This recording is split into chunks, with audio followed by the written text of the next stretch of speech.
আমাদেরকে কোরআন এবং সুন্নাহর আলোকে ফিরে আসতে হবে। ভাই হযরত আলী সাহেব ভাববেন যে হয়তো আমাকে টার্গেট করে বললেন, কিন্তু টার্গেট করে বলছি না, কথাগুলি বাস্তবতা দিয়ে আজকের পরিবেশকে বোঝানোর জন্য বললাম। এখানে কোনো টার্গেট করে অপমানের কথা আমি বললাম না। যদি অপমান মনে হয় আপনাদের কাছে, আমি ক্ষমা চাচ্ছি। আমি টার্গেট করে বলিনি, আঘাত দেওয়ার জন্য বলিনি, বরং সংযত সংযমশীল হওয়ার জন্য আপনাদেরকে, আমাদেরকে সকলকেই সংযত হওয়ার জন্য কথাগুলিকে বললাম সবার উদ্দেশ্যে। কাজেই আমরা একটু কোরআন এবং হাদিসের দিকে ফিরে আসি। ভাইয়া, বক্তব্যের বিষয়টি শুরু করার আগে একটা পয়েন্ট বলবো। পয়েন্টটা হলো, হযরতে ওমর রাদিয়াল্লাহু তাআলা আনহুর ছেলে নাম আব্দুল্লাহ। ওমর রাদিয়াল্লাহু তাআলা আনহু ইন্তেকাল করার পরে হযরতে আব্দুল্লাহর নাম ইতিহাসের পাতাতে ওমরের মতো প্রসিদ্ধ বিস্তার করেছিল। হযরত ওমর যেভাবে পরিষেবা মানুষের কাছে দিয়েছিলেন, সেই রকম পরিষেবা দেওয়ার তিনি চেষ্টা করেছিলেন। জীবনে 1000 গোলাম আজাদ করেছিলেন। সেই ব্যক্তিটার কথা আপনাকে একটু বলছি। কি আমরা আজান দিই, আজান হয়, আমরা শুনি। অনেকজন আজান দিই, আবার অনেকজন আজান আমরা শুনি। কি শুনি? আল্লাহু আকবার, আল্লাহু আকবার শুনি। আশহাদু আল্লা ইলাহা ইল্লাল্লাহ,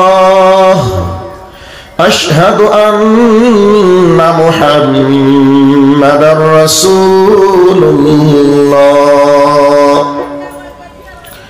হাইয়া আলাস সালাহ, হাইয়া আলাল ফালাহ, আল্লাহু আকবার, আল্লাহু আকবার, লা ইলাহা ইল্লাল্লাহ। হযরতে আব্দুল্লাহ রাদিয়াল্লাহু তাআলা আনহু তিনি বলছেন, হযরতে আব্দুল্লাহ রাদিয়াল্লাহু তাআলা আনহুর ব্যাপারে আল বিদায়া ওয়ান নিহায়া গ্রন্থের ভিতরে লেখা হয়েছে, হযরতে আব্দুল্লাহ রাদিয়াল্লাহু তাআলা আনহু যখন আজান শুনতেন, আজান শোনার পরে থরথর করে কাঁপতে শুরু করতেন। ওযু যখন করতে আসতেন, চেহারাটা লাল হয়ে যেত। এই অবস্থায় এই দৃশ্য দেখে সাহাবারা জিজ্ঞাসা করতেন, ভাই আব্দুল্লাহ, তুমি আজান শোনার পরে কেন তুমি থরথর করে কাঁপো, তুমি বলো। হযরতে আব্দুল্লাহ রাদিয়াল্লাহু তাআলা আনহু উত্তর দিতেন, ভাই রে, আমার মাবুদ আমাকে তার ঘরে যাওয়ার জন্য ডাক দিচ্ছেন। অতএব আমি হতে পারে এই ডাকটা আমার জীবনের শেষ ডাক।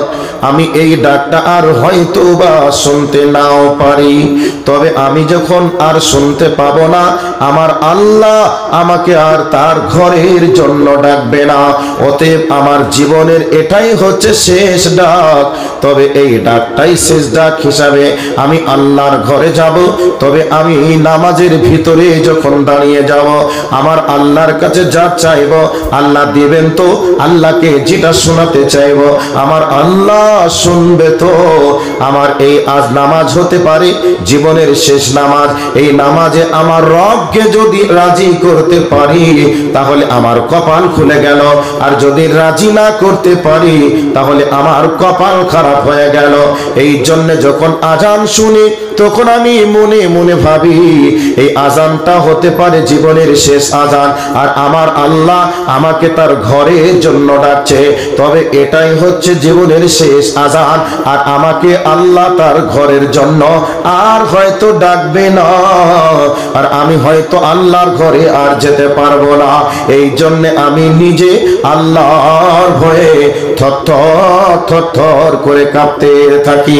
যখন নামাজের জন্য ওযু বানাই, এই ওজুর সময় আমার চেহারাটা লাল হয়ে যায়, মানে আমি এইবার নামাজের ভিতরে আল্লাহকে গিয়ে বলবো ইয়াকা নাবুদু ওয়া ইয়াকা নাস্তাইন, আমি আল্লাহকে বলবো আল্লাহ আমি তোমারই ইবাদত করি আর তোমারই কাছে সাহায্য চাই, তবে আমি যে ইবাদতটা করছি ওই ইবাদতটা আল্লাহ কবুল করবে কিনা, আমি যে আল্লাহর কাছে সাহায্য চাইব এই সাহায্যটা আমার রব আমাকে করবে কিনা, আমি এই টেনশনে আমার শরীর লাল হয়ে যায়। তাহলে দেখুন তো তিনি কেমন মানুষ ছিলেন, তিনিও যেমন সাংসারিক একটা মানুষ ছিলেন, তিনার শরীরটা যেমন রক্তে মাংসে গড়া, আমার আপনার বডিটাকেও আল্লাহ রক্ত মাংস দিয়ে গড়িয়েছেন, কিন্তু তিনি আজান শুনলে এমন চিন্তা ভাবনা করতেন, আর আমরা আজান শুনে বিড়ির ধোঁয়াটা আকাশের দিকে উড়িয়ে দিয়ে বলি আজান শুনতে ভালো লাগছে না, ওই দিকে চলে যা, এই দিকে চলে যা। আর গল্পের মাধ্যমে আমরা ব্যস্ত থাকি, ব্যবসার মাধ্যমে আমরা ব্যস্ত থাকি, সংসার জীবনে আমরা ব্যস্ত থাকি। কথা বলুন, ঠিক বলছি না ভুল বলছি?